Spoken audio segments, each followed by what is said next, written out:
Well, several hundred Illinois farmers preparing for hemp production will be growing a crop that hasn't been well researched. And fertility specialists can't answer many questions about what the crop needs.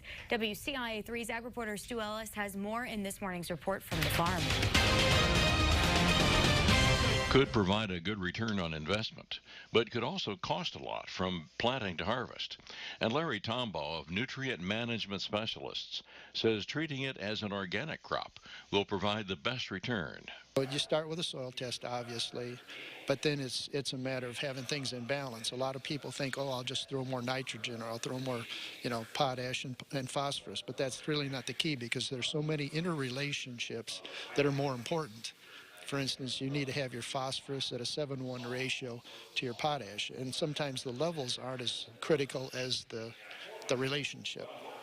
But we're working with a lot of things where we're trying to increase the soil biology, getting really good results with compost tea that farmers can manufacture on their farm and has over 4,000 strains of CFUs, colony-forming fungal units.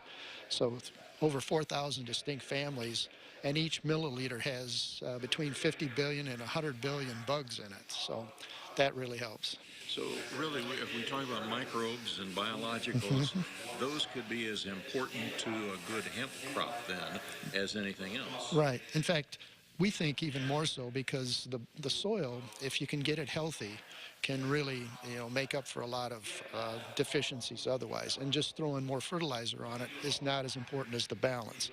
And we really stress, we like people that are using cover crops, building organic matter, and getting the right biological activity going. That's our report from the farm. I'm Stu Ellis with WCIA3, your local news leader.